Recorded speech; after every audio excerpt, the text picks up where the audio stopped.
Essa é Maria. Na sua jornada de aprendizados, segue encarnada junto a seus pares, administrando os recursos que Deus lhe confiou: o corpo, a família, o meio onde vive, a profissão, tudo planejado para o seu progresso moral.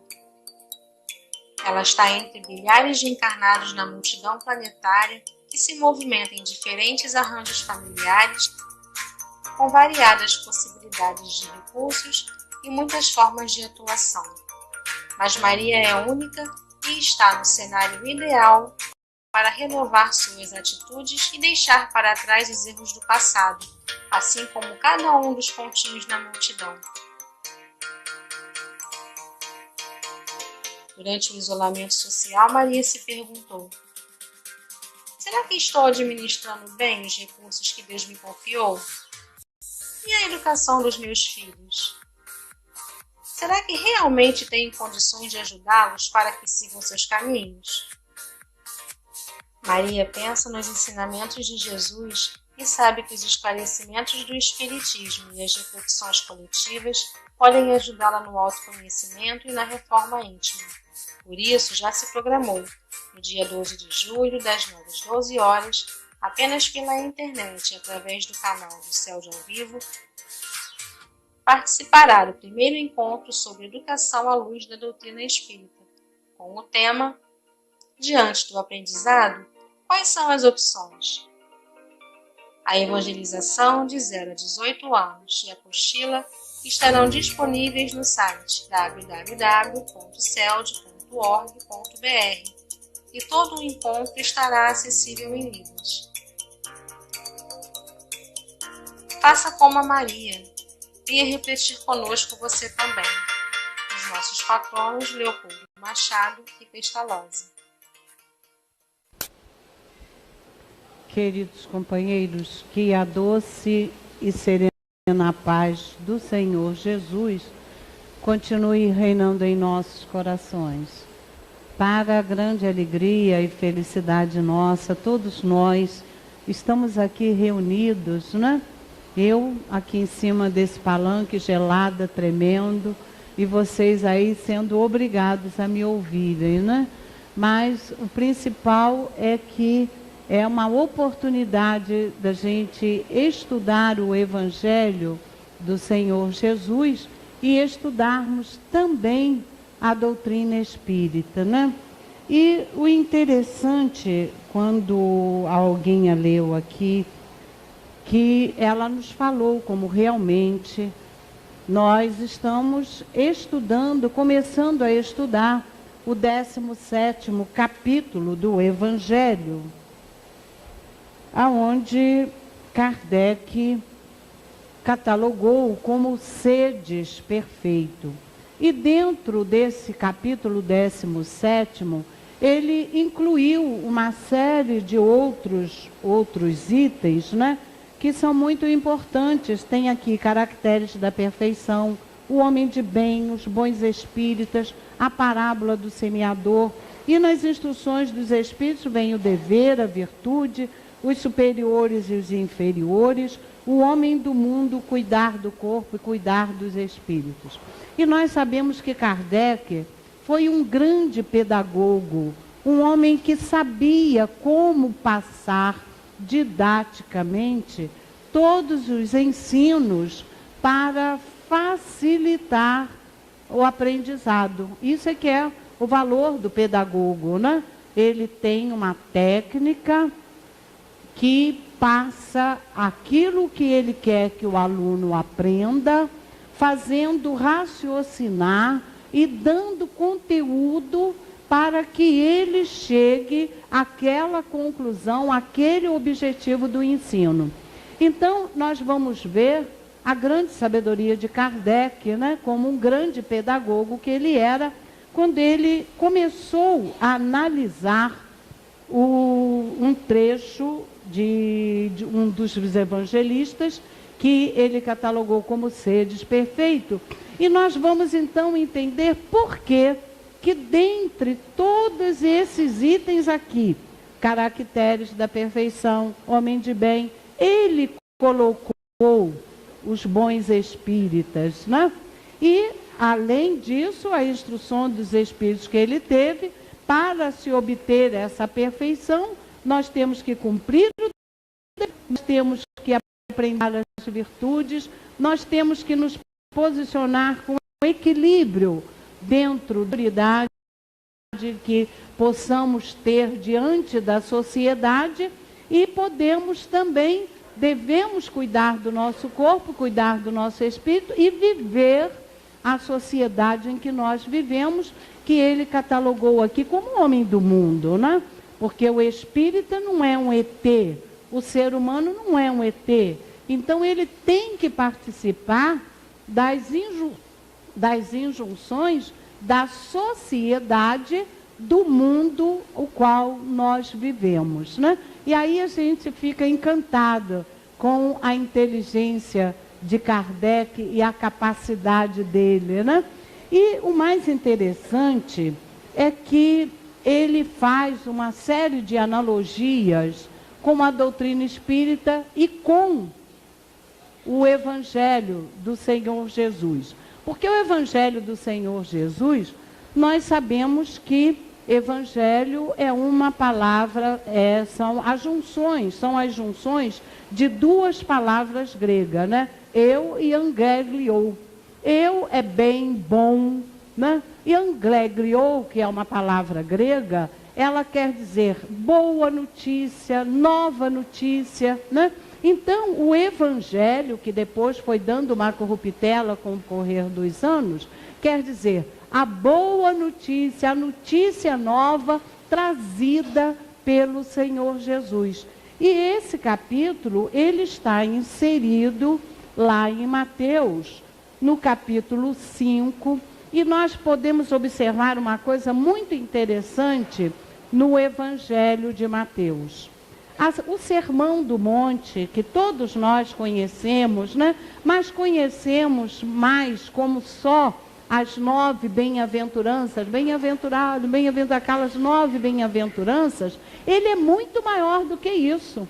Porque foi o Sermão do Monte, no Sermão do Monte, incluindo as bem-aventuranças, o Senhor Jesus passou toda a moral do cristianismo, da doutrina cristã. Porque está lá em Mateus, tanto no capítulo 5, com 48 itens, aonde está incluído essa, no capítulo 7, que ainda é uma continuação das bem-aventuranças, com 34 itens, e no capítulo 6, no capítulo 7, aliás, com 29 itens. Então, são 111 itens do pregão, do sermão da montanha. E nós conhecemos também, né, que Gandhi, quando tomou conhecimento, não foi só daquelas 9 bem-aventuranças, não, do sermão da montanha todo, aonde está incluída a porta estreita, não se deve adorar a Deus e a Mamon, ou oferecer a face esquerda aquela que for ofendida na direita, sobre o adultério, sobre o casamento. Ele falou sobre tudo, quando ele estava fazendo essa pregação, né? Ao passo que o Gandhi, quando tomou conhecimento do sermão da montanha, falou que poderia o mundo todo perder todos os códigos de ética e de moral. Se sobrevivesse o sermão da montanha, a humanidade estaria salva, não é? Porque ali tem todos. Vocês, quando chegarem em casa, que não tiverem o que fazer, pega o Evangelho de Mateus e leiam o capítulo 5, o capítulo 6 e o capítulo 7. E ali vai estar tudo que o Senhor Jesus nos falou. Mas aqui, nesse que Kardec nos analisa, e a gente aí entende por que ele colocou nesse capítulo como uma meta, como uma das maneiras para nos ajudar a chegar à perfeição. Ele nos diz aqui assim, quer ver? No capítulo 7, no capítulo 5, do versículo 44, 46 e 48. amai aos vossos inimigos, fazei bem aos que vos odeiam, orai pelos que vos perseguem e vos caluniam. Porque se amais somente aqueles que vos amam, que recompensas haveis de ter? E mais aqui embaixo, né? Ele ainda disse assim: se saudardes somente os vossos irmãos, que fazeis de especial mais que os outros? Sede, pois, vós outros perfeitos, como vosso Pai Celestial é perfeito. E aí, nós vamos ver que o Senhor Jesus, veladamente, ele estava falando sobre o quê? Sobre a reencarnação. Que a gente tem que analisar à luz da reencarnação as palavras profundas e sábias do Senhor Jesus. Porque ele diz aqui assim: amai os vossos inimigos, fazei bem aos que vos odeiam, orai pelos que vos caluniam, fazei bem. Porque se não houvesse a reencarnação, né, você faria o mal, acabou, né? Ou se também, depois da morte, depois do desencarne, se você fosse eternamente para o céu, aqueles que agiram bem, ou eternamente para o inferno, haveria necessidade dele fazer essa recomendação? Não haveria, né? Então a gente, quando ele manda, né? Manda a que a gente ame aos que nos odeiam, por quê? Porque o ódio vai continuar. E o ódio gera o quê? Gera sofrimento. E o perdão gera o quê? Gera o amor, gera a felicidade, né? E vem também nos dizer aqui, veladamente, mas muito bem ao nosso conhecimento, que a morte não nos separa do inimigo. Outras vezes também ele não falou: procurai reconciliar-vos com vosso inimigo enquanto caminhas com ele, não é? Enquanto estás junto dele, para que não te aconteça coisas piores. Em várias pregações dele, né? Em várias pregações dele, nós observamos isso. Porque ele diz aqui: porque se amais somente aquele que vos ama, que recompensas haveis de ter? E nós sabemos que o nosso progresso espiritual e até mesmo o nosso progresso material, ele só se realiza com duas coisas: com o trabalho, com o nosso conhecimento, né? Com o nosso conhecimento. O doutor Herman tem uma expressão muito bonitinha que eu acho, que ele diz assim: o homem só progride através da água.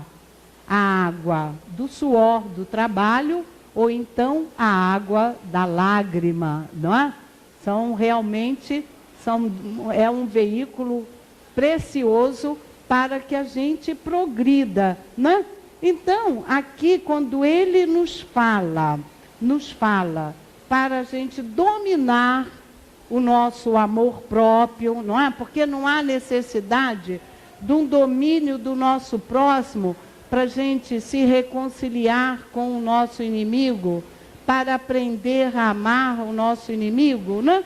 E quando ele fala aqui, assim: sedes, pois, vós outros perfeitos, como perfeito é o vosso Pai Celestial. Então ele dá aquele parâmetro, né? Porque Deus ama a todos indistintamente.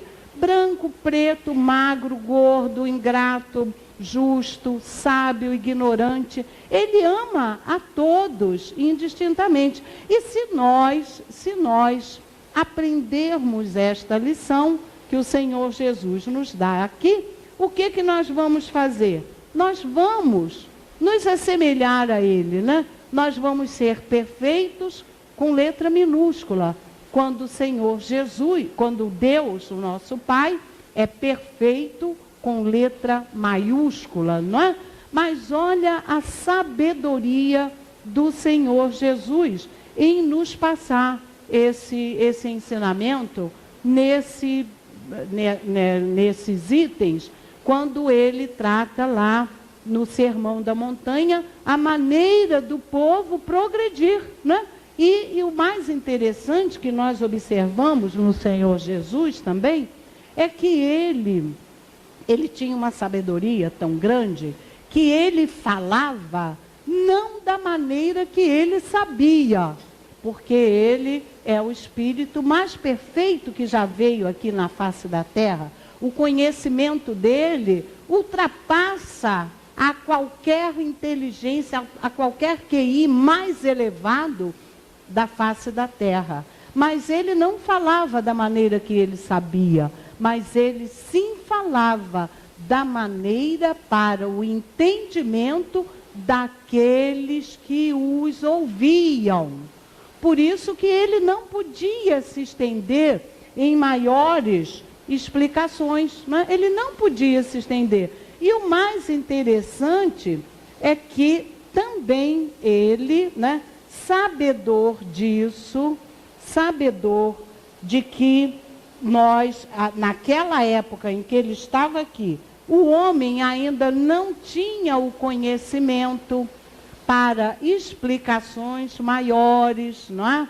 O homem ainda estava muito arraigado aos dogmas do judaísmo, às orientações que tinham. Então, ele também, junto com os seus discípulos, quando ele falava assim, de uma maneira mais transcendental, não como ele falava com o povo, que era mais assim, num levantamento de moral, um ensinamento como foi no Sermão da Montanha, mas quando ele fala junto aos seus discípulos, e por ele saber que os discípulos já eram espíritos que, embora simples ainda, sem grande conhecimento, mas já traziam no seu bojo perispiritual conhecimentos transcendentais.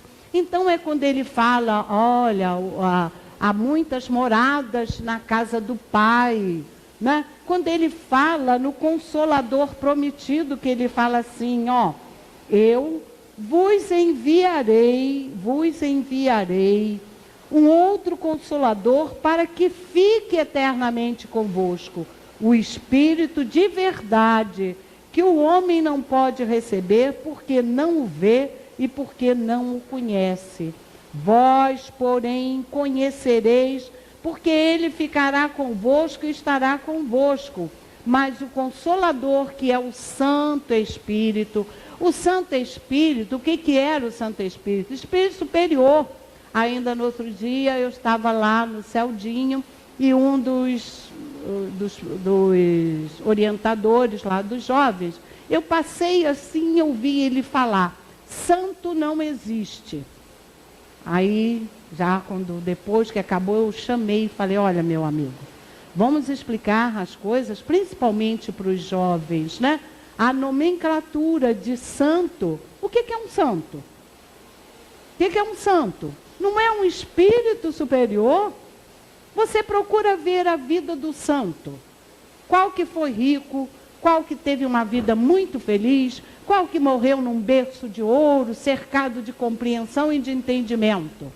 Todos eles tiveram uma vida difícil, lutaram pelo amor ao próximo, amaram a Deus, não é? Então, o santo é um espírito superior. Se você diz para eles que não existe santo, você está dizendo para ele que não existe espírito superior. É uma questão apenas de nomenclatura. Porque quando o Senhor Jesus falou aqui em Santo Espírito, eles sabiam que era santo. Eles sabiam que era espírito. Então, eles sabiam que Santo Espírito é um espírito superior. É um espírito superior, não é? Então, ele diz aqui, enviará, que ensinará todas as coisas e vos fará recordar tudo aquilo que eu vos disse. E aí, então, nós vamos ver, não é? Nós vamos ver que aconteceu o quê? Veio depois a doutrina trazida pelos Espíritos. E ela não veio explicar todas essas coisas, não veio nos fazer assim, clarear, né? Clarear a nossa mente, né? Através do quê? Da verdade. Através da verdade. Por isso que nós, quando fomos estudar esse ponto hoje, que captamos, né? Deixou cair a ficha. Por quê? Que Kardec botou os bons espíritas junto desse capítulo em que ele estuda o sedes perfeito, né? O sedes perfeito ele botou para o entendimento maior nosso do que é realmente, né, você ser um bom espírita. E aí nós vamos ver a similitude que existe entre a doutrina espírita e o cristianismo. Porque o cristianismo foi a doutrina trazida pelo Cristo, né? E aqui, nesse livrinho, que é muito bom, quem puder comprar, quem gosta de estudar, até indiquei aqui para Simone. É muito bom, é um livro de pesquisa que o Palhano Júnior nos tira assim muitas dúvidas e com uma profundidade muito grande. Então ele nos diz assim, quer ver? O cristianismo, principalmente na época em que o Senhor Jesus veio à face da terra, né? Em que a gente sabe que foi uma época em que os Césares dominavam Roma e Roma dominava o mundo, né? Eram povos todos subalternos ao Império Romano e que impunham as suas ideias, mesmo que eles tivessem outras credibilidades, eles eram punidos. Eles tinham que obedecer às ordens dos romanos, né? E Palhano diz assim, o cristianismo não conseguiu avançar, pois sofreu grande influência não só dos romanos, como judaizante, bem como da mitologia greco-romana, escondendo os verdadeiros valores espirituais tão bem explicados por Jesus de Nazaré. Os líderes religiosos, logo depois também na formação da Igreja Católica, não conseguiram esconder a inveja e o despeito de não terem sido eles que poderiam representar as ideias divinas, pois que são incompatíveis com o orgulho de casta da classe sul-religiosas. E aí nós vamos ver que a teologia e a religião criou uma série de coisas para explicar Deus, não é? Criou o céu, criou o inferno, criou o purgatório, criou até o limbo, né? Que a gente não sabe o que é. Se a gente for estudar o que é o limbo, limbo é um lugar onde as crianças que morrem vão. Se vocês souberem mais alguma coisa sobre o limbo, eu gostaria de saber, né? Então, dificultou muito a divulgação do cristianismo. Graças a Deus e à sabedoria do Senhor Jesus, nós tivemos em Paulo aquele espírito timorato, corajoso, né? Que foi assim o propagador da doutrina do Cristo, né? E nós vamos ver que a doutrina espírita, como Kardec fala aqui, a doutrina espírita, ela tem uma similitude com a doutrina do Cristo. Por quê? A doutrina do Cristo, ele levava o homem a raciocinar. Levava o homem a raciocinar. E o objetivo maior do Senhor Jesus foi propagar o amor. Mas isso é muito difícil. Mas para a gente chegar até lá, ele teve que fazer com que o homem aprendesse o que é realmente Deus. Que Deus é o nosso Criador, né? Que as qualidades de Deus são aquelas de sabedoria, de bondade, de inteligência. E a inteligência suprema do universo, como os Espíritos vieram dizer para nós, não é? Ao ponto que o Senhor Jesus o chamou de Pai. E os judeus sabiam o respeito que eles tinham aos pais. Não chamou de mãe porque a mulher era muito pouco valorizada, né? Se ele falasse que era mãe, ia ser pior. Era a mesma coisa se o Senhor Jesus viesse como mulher. Naquela época ia ser terrível, né? Ele não ia poder nem falar em praça pública. Então, ele veio dar essa ideia de Deus, trazendo para o homem a ideia de que Deus é bom, de que Deus é justo, de que Deus é Pai, já botou a mente do ser humano a pensar. E veio também veladamente falar na reencarnação, como o único meio de você poder se reeducar, de você poder chegar à perfeição. Ele veio falar na imortalidade da alma, dando o próprio exemplo da sua crucificação, né? De que o espírito não morre. Então, todas essas observações, ele veio também demonstrar através, porque naquela época tinha que ser, o Senhor Jesus era tão sábio, que ele usava nem mais o audiovisual, ele usava o computador. Ele criava o site, depois era só você apertar, né? Ele criava o site com ele mesmo, depois era só você apertar, estava lá. Ó, olha aqui, é isso aqui. Você quer saber sobre Deus? Está aqui. Você quer saber sobre mortalidade da alma? Está aqui. É só botar o site, estava lá. Então, ele veio, né, trazer isso tudo através do exemplo vivo. Ah, mas como é que eu posso ser bom? Mas como é que eu posso deixar de ser orgulhoso? Vivendo no país que eu vivo, vivendo no mundo que eu vivo, vivendo com a mulher que eu vivo, com a sociedade que eu vivo, com os filhos que eu vivo, com o marido que eu vivo, com aquela reclamação toda, né, que a gente sabe fazer. Então ele vem nos dizer que isso é uma oportunidade que Deus está nos dando de você crescer, né? E a doutrina espírita vem trazer, aumentar esse conhecimento, né? Esse conhecimento. Porque o que é a doutrina espírita? O que é? A doutrina espírita, ela é ciência, filosofia e religião. Ciência, filosofia e religião. E é sobre esse tríplice aspecto que a humanidade progride. Porque se a humanidade não... Porque o que vem ser a ciência? Ciência é o saber, o conhecimento coordenado e racional das coisas. Isso é a parte da ciência, né? O que é a parte da filosofia? Filosofia é o conhecimento geral dos princípios e das causas. É essa a função da filosofia. E a função da religião? A função da religião é religar o homem a Deus, como nosso Criador e eterno. Porque eterno só Deus.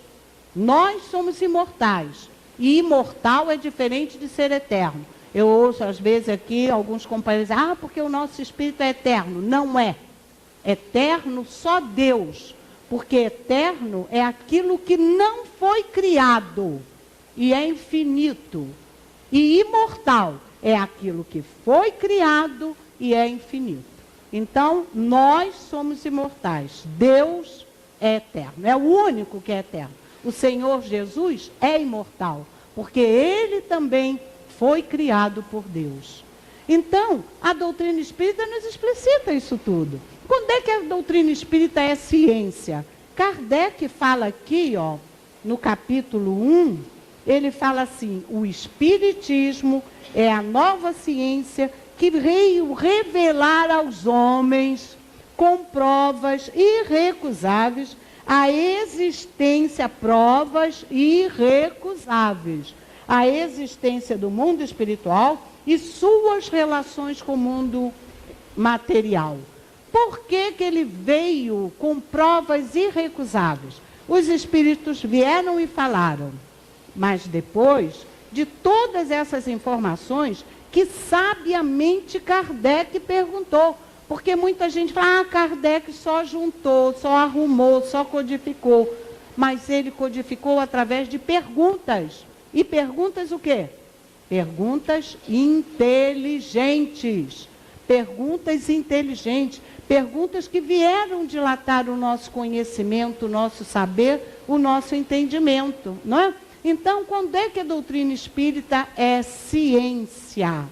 Quando ele nos explica como que se processa essa comunicação do mundo espiritual com o mundo material.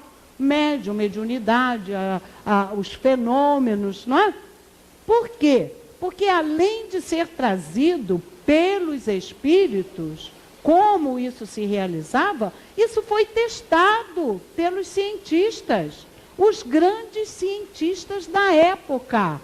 William Crookes, Charles Richet, Lombroso, Lodge, cientistas que eram tão famosos no século XIX, como hoje os nossos grandes cientistas da NASA, que estão lá lutando para ver se salva aquilo que está lá em Marte. Então, eram cientistas assim, que não eram espíritas, não. Que através de laboratórios, através de experiências, eles comprovaram, baseando-se nesses princípios que os espíritos superiores trouxeram, a veracidade do fenômeno que existe desde que... Porque se a gente for lá no Velho Testamento, nós vamos encontrar os fenômenos esbarrando de 10 em 10 minutos.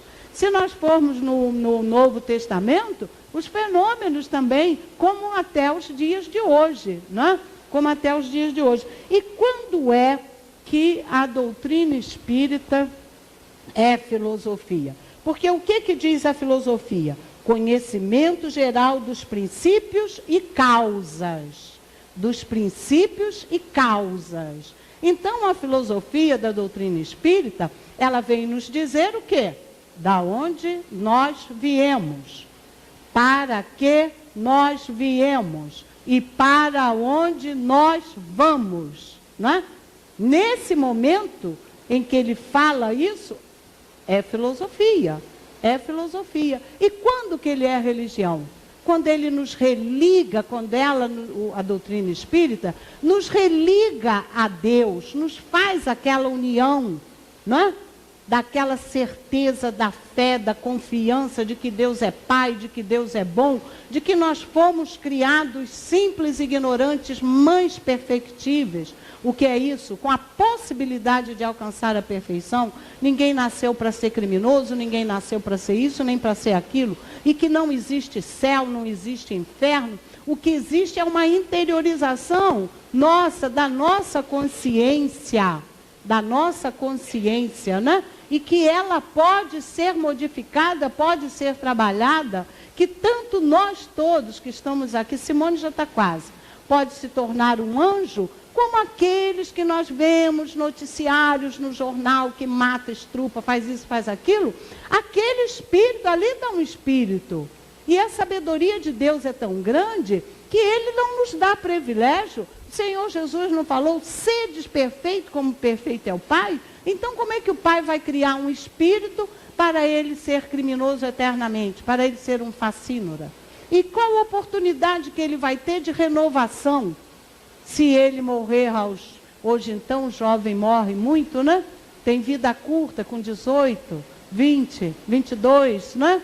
Então como é que fica aquilo? Então a doutrina espírita nos favorece nisso tudo, né? Nisso tudo mesmo.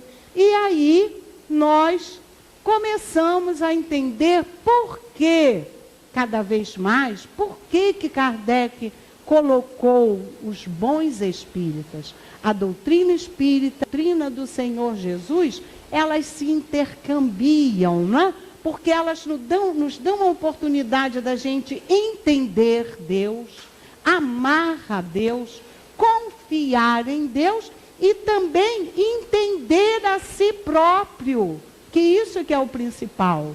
A gente entender a gente, né? A doutrina espírita nos fornece isso, da gente entender a si próprio. E Kardec diz aqui assim, ó, quando ele analisa os bons espíritas, ele nos fala o seguinte, o verdadeiro espírita, assim como o verdadeiro cristão, é a mesma coisa. É a mesma coisa. Não tem diferença, né? Não tem diferença. Se você é um bom cristão, naturalmente você vai ser um bom espírita. E se você for um bom espírita, você tem que ser um bom cristão. Que a gente ainda não consiga essa palavra bom, né? Que é muito profunda, mas que a gente consiga pelo menos ser um espírita bom. Já é um caminho, né? Se a gente se esforçar para ser um espírita bom, já é um caminho, né? E ele diz aqui o quê? Que a doutrina espírita, ela nos traz uma clareza muito grande de entendimento. Porque quando a gente confia em Deus, com todos esses princípios que a doutrina nos dá confiança imanente em Deus, da comunicação do mundo espiritual com o mundo material, da imortalidade da alma, da reencarnação, das vidas sucessivas, da vida futura, que nós fomos criados para sermos felizes, mas não é feliz, daqui a 200 anos, não, vamos ser felizes aqui e agora, com esses elementos que a gente tem, sabendo trabalhá-los, nós podemos ser felizes, não é? E quem que não quer ser feliz? Eu quero. Vocês querem? Eu também quero. Todos nós queremos, não é? Mas para isso, só esses dois conceitos já vão nos ajudar muitíssimo, não é? Por quê? Porque um dos maiores entraves para o nosso progresso é o nosso amor próprio, é o nosso orgulho, não é? É o nosso orgulho. Nós aqui, como Kardec diz, que nós ainda somos muito materializados. E há uma diferença entre materialista e materializado. Materialista é aquele que não acredita em Deus, que não acredita no Espírito. Ele é materialista. E hoje em dia é tão engraçado que eles costumam dizer, eu sou materialista graças a Deus, né? Porque na hora da dor, eu não acredito, mas bota meu nome lá. Não, eu não acredito não, mas bota, por desencargo de consciência, bota. E agora o materializado é aquele que acredita em Deus, que é espiritualista, mas ainda é muito apegado às coisas materiais. Enquanto a gente não aprender a tirar esse pronome possessivo, meu marido, meu filho, meu emprego, meu carro, minha, o pronome possessivo ainda nos possui muito, né? Embora seja uma grande virtude para a língua portuguesa, que faz com que ela fique cada vez mais rica, ela ainda nos prejudica muito, né? E é justamente isso que Kardec vem dizer, porque a clareza da doutrina espírita é a sua própria essência. São esses princípios que nós já falamos aqui, não é? Os princípios da doutrina espírita, nos esclarecendo, nos informando, nos mostrando o meio, né? O meio pelo qual a gente pode progredir lentamente. O importante é não parar, não é? O importante é não parar. Às vezes eu passo pelas pessoas e pergunto, como é que você vai? Eu vou indo. Ai, que bom que você vai indo. Que bom que você não está parada. Vai indo? Então vamos. Nós vivemos num planeta de provas e expiações, não é? Todos nós que estamos aqui somos espíritos endebitados com a lei de Deus, não é? Com a lei de Deus. É um planeta que ainda está sujeito às dificuldades sociais e aos problemas climatéricos, não é? Porque planetas superiores não tem tufão, não. Sabia que não tem tufão? Não tem, não. Não tem tremor de terra. Não tem nada dessas coisas, né? E aqui o planeta Terra, nós ainda somos sujeitos a isso, né? Porque somos espíritos que não somos endebitados. O meu karma é o presidente do Brasil. Meu karma foi ter nascido no Brasil. Não, meu karma é o meu marido, não é a minha sogra. Eu fico por conta quando dizem que é sogra. Eu não sou sogra, eu sou tia. Eu tenho uma amiga, para dar um tempo para vocês respirarem, que eu falo feito uma maritaca, né? Eu tenho uma amiga que ela diz assim, olha, se você quer ser boa sogra, vou dar uma receitinha que eu não concordo. Você abre a bolsa e fecha a boca. Melhor sogra do mundo. Melhor sogra do mundo. Mas vamos voltar aqui para a doutrina. Foi só para vocês respirarem. Mas então, a doutrina espírita, né, ela vem nos dar, né, essa informação, como também há uma diferença muito grande entre espiritualista e espírita.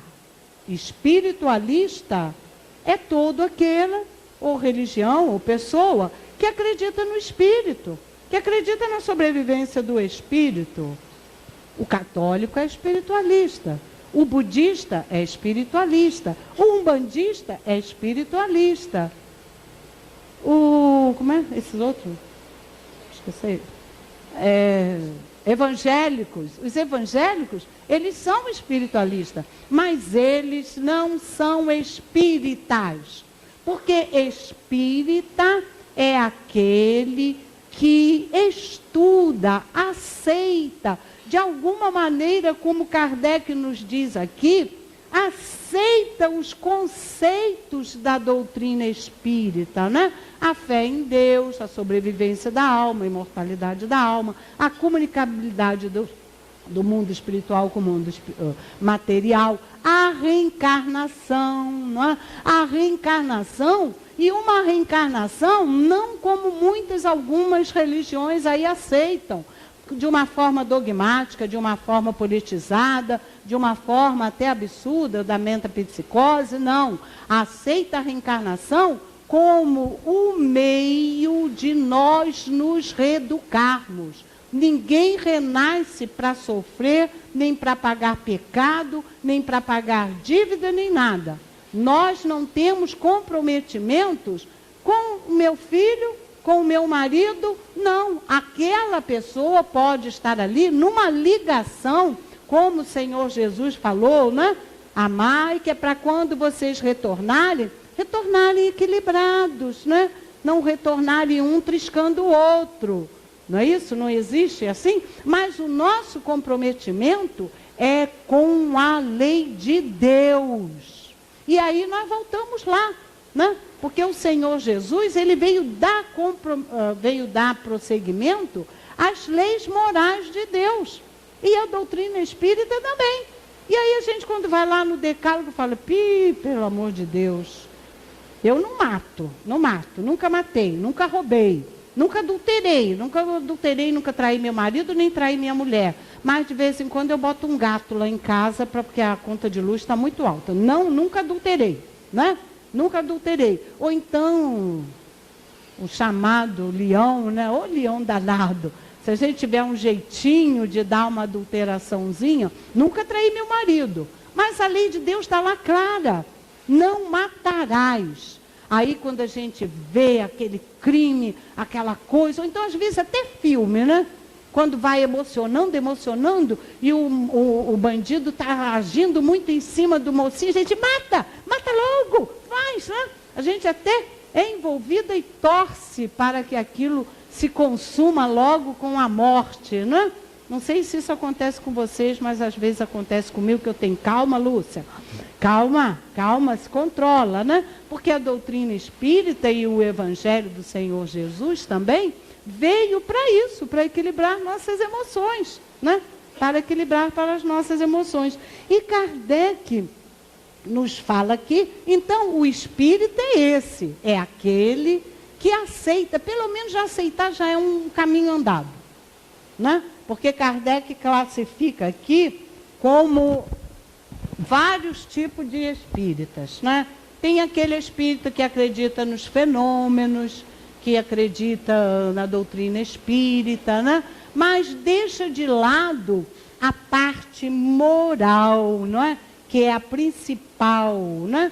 Por quê? Ele diz, não conseguem romper facilmente com seus gostos e nem com seus hábitos. Não consegue. É um pouco difícil, né? E é difícil mesmo, né? A gente criar hábitos novos é muito difícil mesmo, e deixar os velhos, né? Mas é essa a proposta da doutrina espírita. E tem aqueles que se ligam mais aos fenômenos, né? A cura, aos fenômenos que existem, né? De materialização, ou fenômenos mesmo que a gente vê aí nas casas espíritas ou em outros lugares. Ah, graças a Deus, eu fiquei curada com o passe de cura. Fiquei mesmo. Eu tinha isso, até fui no médico, o médico me perguntou, ué, o que aconteceu? O que a senhora fez? Foi o passe de cura, né? Então é um fenômeno. Mas depois que você foi curado, qual foi a mudança que você teve? Aí é que fica difícil, né?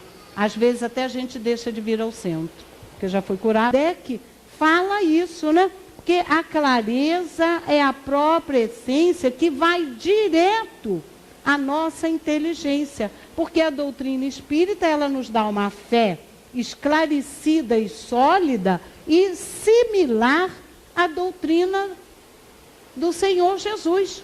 E uns assimilam isso bem e outros não. Outros só assimilam a parte do fenômeno, só aceitam a parte do fenômeno. Ah, eu vim tomar um passe e me senti tão bem, até voltei porque comecei a me sentir mal. E aí Kardec fala que geralmente somos todos nós, né? Aqueles espíritos que ainda não têm maturidade do senso moral. E o que é maturidade do senso moral? É você já estar fortalecido dentro, porque o que é moral? Moral é a regra do bem proceder. É a regra de você bem proceder, não é?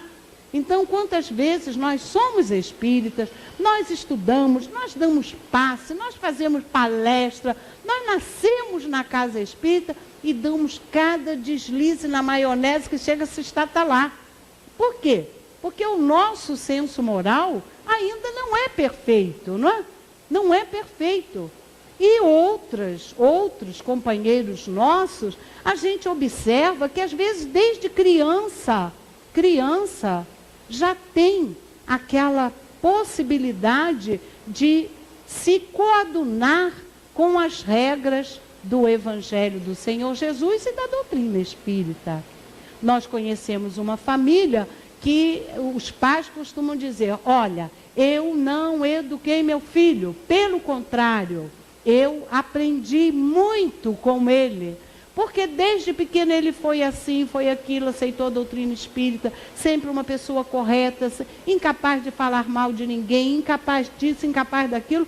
Quer dizer, já traz no seu bojo perispiritual essas conquistas, né? Então, essas pessoas servem de exemplos para nós. E quando Kardec diz aqui que reconhece, se vou roubar da Simone que ela ia falar isso, reconhece o verdadeiro espírita pela sua transformação moral e pelos esforços que faz para vencer as suas más tendências.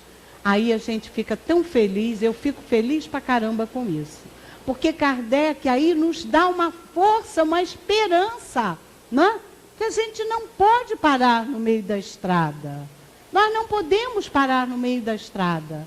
Ele vem dizer aqui, a nossa transformação moral é o quê? É aprender a conviver com o diferente. Eu já falei que uma vez fui na Bienal e tinha lá um livrinho que eu achei muito interessante, de um padre de Santa Catarina, que ele dizia assim, quanto pior a pessoa que você conviver, melhor para você. E é essa a proposta do Evangelho e é essa a proposta da doutrina espírita, não é? Porque o Senhor Jesus não manda a gente se afastar do inimigo, manda aprender a amar, manda aprender a orar, manda aprender com... Né? E a doutrina espírita manda a gente aprender a conviver. Manda a gente aprender a ter humildade, que é um dos fatores mais difíceis da gente adquirir. Hoje aconteceu um pequeno incidente, eu estava conversando com a Simone, estou em dificuldade de falar com o médium, porque eu tenho certeza, se eu for falar com o médium, que ela vai se bilindrar. Tenho certeza absoluta, né? Porque se a gente chegar e falar... Então, quando as pessoas descobrem os nossos fracos, aí é que, né?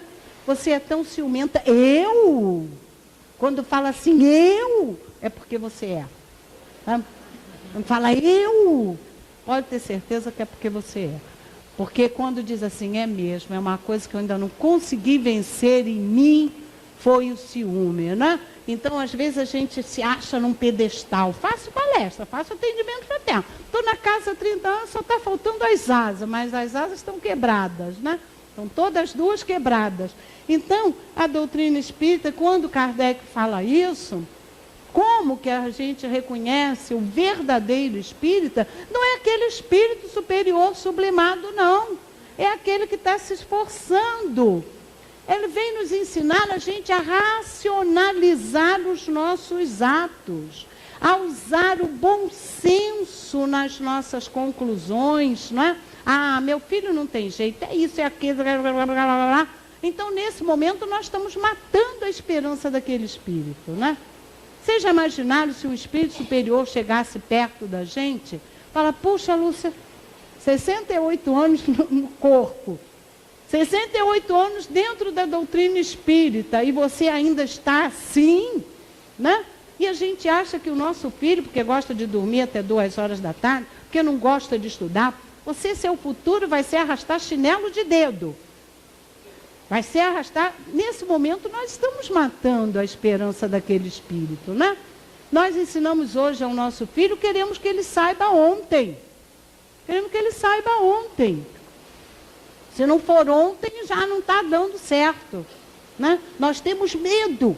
Medo, meu Deus do céu, medo de sair de noite, medo de sair de dia, medo de atravessar a rua, medo de entrar no ônibus, medo disso, medo daquilo.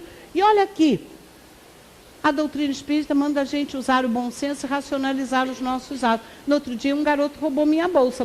Dei mole, ele roubou. Tiracol aqui, com a bolsa aberta aqui, quando eu entrei no ônibus, ele enfiou a mão na bolsa e levou a carteira. Né? Fez ele muito bem, quem mandou dar mole, né? Então, nós temos que usar o bom senso, né? O exercício de aprender a tolerância, a indulgência, essa mesma tolerância, essa mesma indulgência que nós queremos para os nossos atos, não é? Para os nossos atos. Nós queremos. Para os nossos, mas é uma coisa que eu ainda não consigo me libertar do sexo. Nem se liberte, porque sexo é uma coisa lindíssima. É a presença divina. Agora, use o bom senso e racionalize como que você usa ele. Isso é que a doutrina espírita nos passa, e é isso que o Senhor Jesus, não é, nos passou também. O desânimo, jamais. Errar, nós vamos errar. Muitas vezes nós vamos errar, nós não somos espíritos perfeitos. Errar, sim, mas desistir, nunca. Isso é que é o principal. Errar, sim. Desistir, nunca. A coragem de prosseguir sempre, né? Sempre, sempre. Vamos observar os privilégios que nós temos. Nós aqui no Brasil, nós aqui da Casa Espírita, né?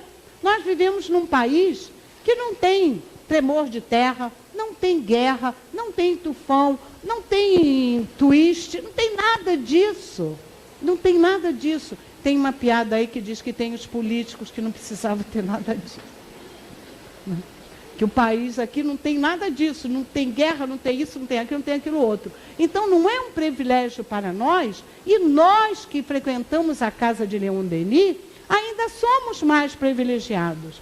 Uma casa que se interessa por nós pelos mínimos detalhes, que nunca apontou o dedo, nunca deixou de você exercitar um trabalho por alguma coisa não muito certa que você tenha feito, desde que você tenha trocado de marido, tirado o marido da mulher da sua irmã, da sua filha. No outro dia, fiz um atendimento aqui que a mãe roubou o noivo da filha e ela está aqui, não vai sair daqui não.